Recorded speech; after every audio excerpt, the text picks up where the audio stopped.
Chris Yannick, C1 Review, covering Las Vegas and the world. The biggest football game of the year is this weekend between the New England Patriots and the Seattle Seahawks. And we welcome back, of course, our college football expert, football extraordinaire, Lane Fobbs, Bearcat Bites.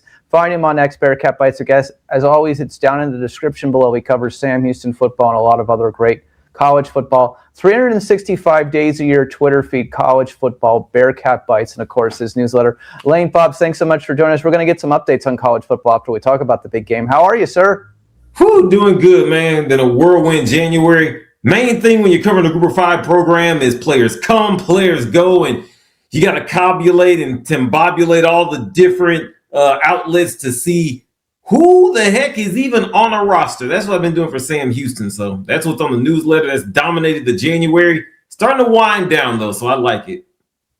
Yeah, here's my response to you in this regard. Every team, who's their roster? I don't even bother looking at this stuff until till the summer. I really don't.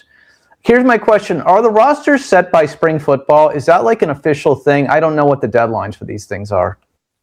Oh man, don't quote me, but I don't think it's official. Remember, oh man, what was the guy? Jake Retzlaff. He started at Tulane in the middle of the season after he got kicked out of BYU. So I don't think there's an official end, but usually the better programs around right now, the roster is settling. Today was National Signing Day, the final one for high school. So now it kind of starts to solidify and starting to understand what you're going to have in the spring and the fall. We'll get to the college football in a minute, but let's just talk a couple questions. Media professionals abounds here on this call. Sports media journalists on this call. Seattle, New England. Has this been the quietest build-up to the big game in a long time? Yeah, it kind of has. The cynic in me says that the NFL scriptwriters wanted it to be, it's going to be the Patriots again, but maybe this time you won't want to hit them with your car. You know what I'm saying? Like the Tom Brady version and Belichick version.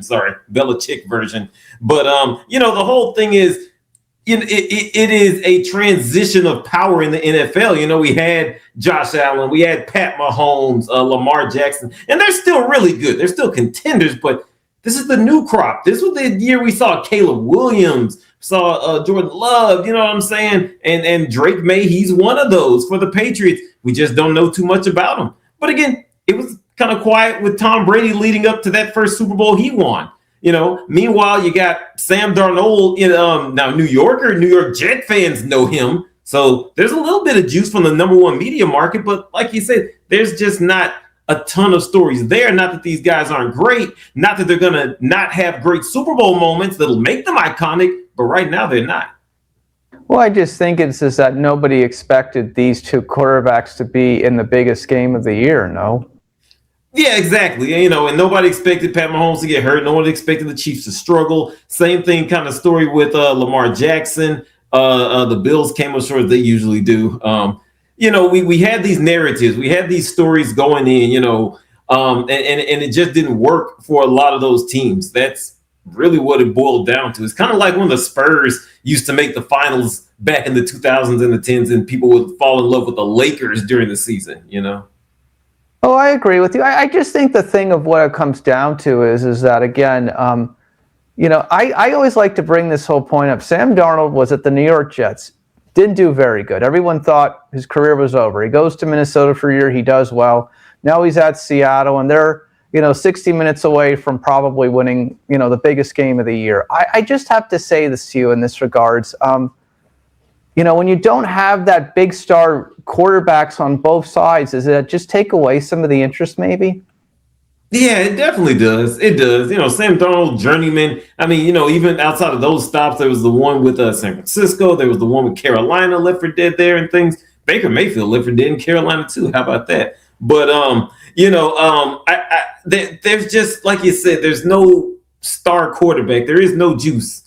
There's been no buildup. There is a world where they could promote Sam Darnold as a good story. Somebody that was just left and forgotten and picked up, and that's a story that resonates with people. Absolutely. But yeah, the problem is going into the game that hasn't been talked about as much. And Super Bowl media day, it's not as big as it, as big as a thing as it used to be. It's more just the event. It's not even the story of the players themselves. It's oh, this guy from, somewhere overseas came over, had fun, and asked crazy questions, and that's fine. But it takes away from the juice and the energy that could be fueled by these players. So that's some of it too. I like this week because it's a reason to have people back like you and others to talk about their expertise stuff as well. So we'll get that in a minute. 2 last questions, I promise, though. New England did not play anybody in the NFC this year, and I've said for the whole year that I thought the NFC was the better conference of the two. New England played the Giants, they played the Falcons, they played the Saints. Not the top of the NFC at all. I think Seattle played the best teams. They beat the Rams. They beat the 49ers twice. New England hasn't played anybody, no? Yeah, they haven't, and they haven't looked particularly good not playing anybody. There was the Chargers playoff game. There was the one against the Texans. Even in elements, the snow and all of that stuff New England usually thrives in, that wasn't as dominant as a victory as you wanted. Kind of same thing with Denver, although the weather turned there a little bit in their favor, so you're right. And this could be the game where they get exposed a little bit to that. But I will say New England's favor, Mike Vrabel is a really good coach. Former Titans fan here. I did not necessarily want to see him go, and you see why. There is something to be seen. He's one of those coaches that you do have to account for the fact that he can out-scheme his opponent, in this case, Mike McDonald, I hope I say his name right. Yeah, the head coach with Seattle. So that kind of evens the scales a little bit. But you're right, though. New England they haven't done a lot, and that's kind of scary with a young team going on to this big a stage for the first time. Seattle wins by 10 or more, no? You're not the first person to say that. You're not the first person to say that, Chris. And I get scared of this because ESPN, I think they've all picked Seattle too. That's kind of scary. Oh man. I think this reminds me though of, I believe, I can't remember if it was Super Bowl 29, but I think it was the 49ers and the Chargers, and everybody took the 49ers, and it was obvious. Oh man. I will say Seattle, but I'm not gonna say by 10. How about that? Fair enough. Well, fair enough. I get that. And the thing that may be, again, the big question mark is that how do two guys who've never been on the biggest stage handle the biggest moments of their quarterback careers? And that is why things that are unexpected can absolutely happen on Sunday. Yeah, definitely. And these are two guys we don't know. Remember, Sam Darnold is the guy who was seeing ghosts against the Patriots, I believe. So, that's always there.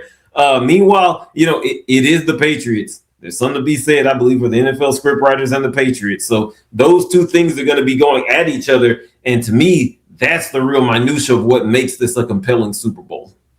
Agreed with you 100%. Okay, let's talk college football. Got about 5 topics you want to discuss, so let's go one. Texas has had a better offseason than LSU. Wow, that's a big one. Explain. I think so. This is twofold. One, Hollywood Smothers, Cam Coleman, like all of these skilled guys, these weapons that Arch Manning is getting. I would say that excites me more than what not Ole Miss. They got Ole Miss's coach than what LSU has done. Also, too, okay, who's the quarterback? We're not all the way too sure who's the quarterback. Let me show you something. Look at Indiana. With Fernando Mendoza won the title December, they knew who it was.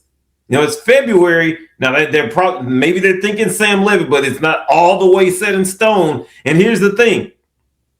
If you want to say that LSU's quarterback is Sam Levitt, what happened to LSU and SEC fan? Oh, well, these Big 12 quarterbacks, they can't play in the SEC. I'll hang up and listen. So they're trying to go into battle in the fall with a Big 12 quarterback. Oh, okay.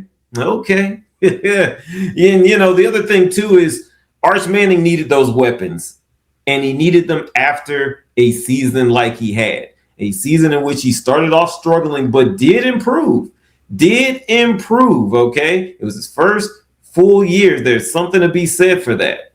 So I'm looking at Texas. I am looking at them more so than LSU because I like the guy throwing the ball there more than the other guy throwing the ball in Baton Rouge. Just quickly, Texas more likely to make the college football playoff next year than LSU? Yes, because I like stability. I just think there's too much characters. These are like evil James Bond characters for freaking LSU. You know, I've been watching the Bond movies. They came to Netflix last month, so I've been catching up, rewatching a lot of those. But that's kind of who they are over there at Spectre in Baton Rouge. I like the stability more of what the Longhorns are doing. They're playing, you know, there's a lot of pressure there. They're kind of high strung too because of the pressure, but they've been in place longer. And so to me, it's a more cohesive plan. I definitely like Texas today more so than LSU going to the playoff. Oh, I agree with that based on your analysis. Number 2, Demond Williams and Darian, is it Mensah? Is that how you say his last name? Yes. Mensah? Yes. Mensah. Tell me about those situations with their signed agreements. So I know Williams, he is with Washington. He tried to leave and I believe head down to LSU. Head down again. But Washington basically enforced the contract that he signed and he came back. There was a whole lot of the controversy with it, but he's back. Now, Mensah, he wanted to go to Miami and he's gone. There he is down there. You know, and where I think about this is they can say player loyalty in these things, but you know, this is a world where Willie Taggart left Oregon after just a year. This is the program that Manny Diaz, who is at Duke that Mensah left. Manny Diaz, I believe he was heading to Temple when Miami called, if I'm not mistaken. And then, I'm heading to South Florida. So in the Wild West of college football, where the coaches have been able to roam free like that, the players, they deserve some of that same runway as well. Now, if you are Williams in Washington and you really got something that they can show that you've signed, that's kind of tough. You're going up against a Big Ten that's got $1 billion behind them. So that's always kind of tough as the player. So watch what you sign. But this is just the world that we're going to have in college football right now in the transfer portal era. And I say, hey, if the coaches have always allowed to do that, let the players. If nothing else, it gives us something to talk about on a February night. Oh, I agree with that 100%. I'm all for it. Again, number 3, the highest ranked group of 5 team will make the playoff. This is good. Explain to our audience. Yeah, this is a good thing. I believe that this year there's going to be a group of 5 spot. And if it doesn't necessarily have to be a group of 5 champion, but the highest rated group of 5. Now, you know, maybe there's a world where, you know, James Madison loses a game in the Sun Belt, but they beat their P4 opponent. Therefore, they're ranked higher, you know, and they get in. This is kind of it's kind of a weird inverse or somehow parallel way that happened with the ACC this past year, where, you know, maybe Miami, if the highest ranked ACC team had automatically gotten in, Miami wouldn't have had to sweat, right? So I think that's interesting. I think that can lead to some very topsy-turvy stuff among the G5 ranks as we get later in the season this fall. I also see a situation where a team loses their conference championship game. It's an undefeated team and they still get in, right? There you go. Exactly. So, you know, if you know, Western Kentucky gets there in Conference USA, they're ranked high and they lose to the Jacksonville State, you know, they win their they win their second title in 3 years. If Western Kentucky's still high, that still gives them a chance to get in, which I like, because, you know, the entire season shouldn't hinge on that one game. But you know, to some people's point, isn't that what the regular season was? The regular season was an elimination. So absolutely, it sure was. It was a good elimination season. College season is way too long. I agree with you. College football season is way too long. It is just way too long.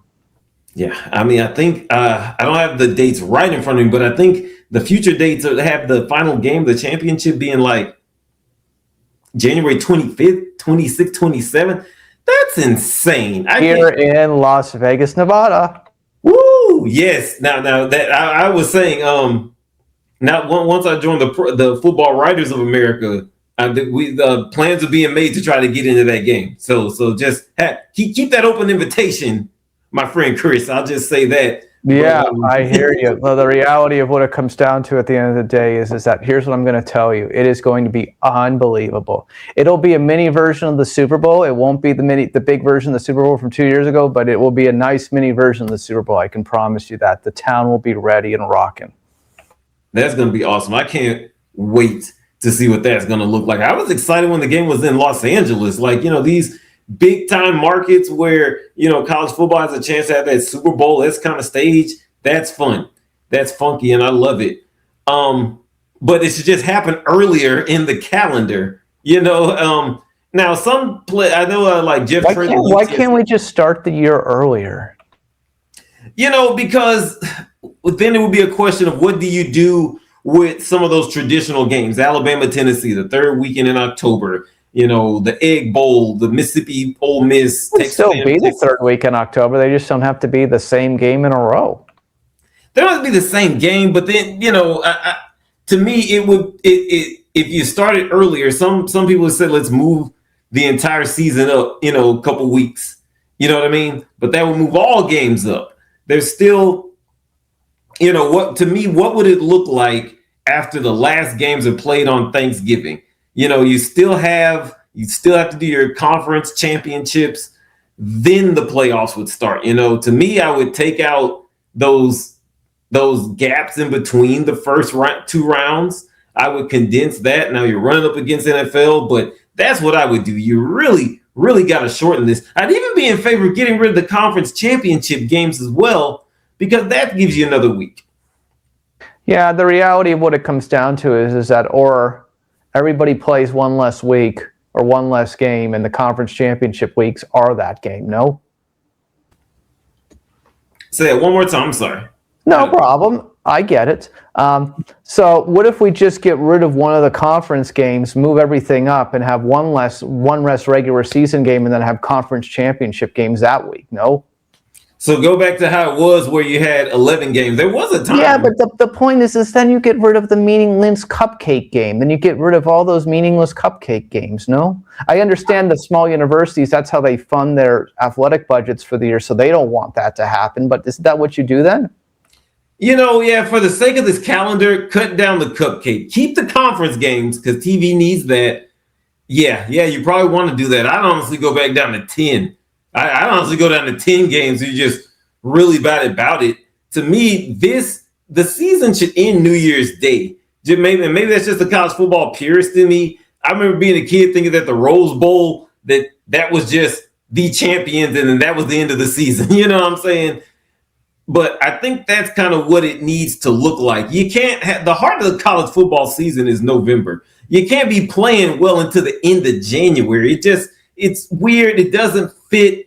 And more crucially, you lose a lot of juice along the way when you have these big gaps. There's 38 days, I believe they said, between when the playoffs start and when they finish. That's a lot of time in a world where we got a lot of distractions for people to fall by the wayside. Sure, absolutely. Well, last one, Mountain West Conference and Pac-12. What happened? Let's talk about it. So I've been following most of my Pac-12 cohorts on Twitter and things. I know the Pac-12 has a new grant of rights agreement. I want to say they keep Fox. They're going to get some games on CBS. All this good stuff. And, it's a whole rivalry with the Pac-12 versus Mountain West and things. The hot take, I just think they should both merge. I think they should both merge and become the new Pac-12. Well, now I know some purists, especially there, Vegas UNLV. We are, it's Mountain West. This is what it is. But here's the thing. This is a world now where Washington, Oregon, the LA schools, they have said, we're going to join that Big Ten. This is a chance for all those schools, Pac-12 and Mountain West, to merge and form together and say, hey, we are the West. This is how the West was won. We embrace this region, and this is who all these teams are. They're much better together. Really cool. Yeah, man, they're much better together. I love all these programs. I love all of them, from New Mexico to Hawaii to Wyoming. All of them, they're great. Of course, the Running Rebels there in UNLV. But all of these teams are much stronger together. A conference that stretches at that point stretch from Washington even down to Texas, because you'd have Texas State and even UTEP. Yeah, you got to put them all together, just merge and become a power conference, and then maybe that builds their prestige getting into the college football playoff as well. Just my opinion, but I agree with you. Why not just merge everything together? I agree with you 100%. By not merging, you're falling behind. I agree with you. Yep, definitely. So there's more money there, like you said, possibly more playoff spots. So we'll see if they'll do it. Again, probably a lot of ego. Around 2031, 2032, this is all going to shift anyway, so maybe they will. Oh, I mean, I can't even think about what next year's. Last question, I don't know. You're going to have to help me on this. Has Mendoza decided whether he's going to be in the draft or not, or is he coming back? Is that still undecided?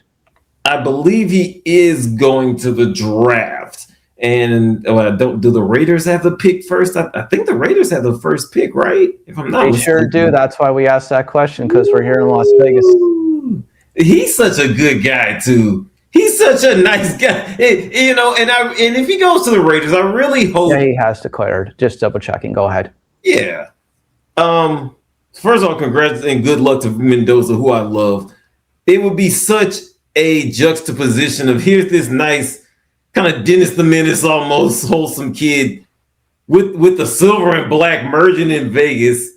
And I hope that it works. I just hope that it's such a mismatch that works, because I love when two entities that seem so opposite of each other come together and have success. I would be pulling for the Raiders if that were to happen. They could always trade the pick, though, and get more draft picks. There's always that potential possibility, too. Then who's your quarterback? You're going to run it with Geno Smith and...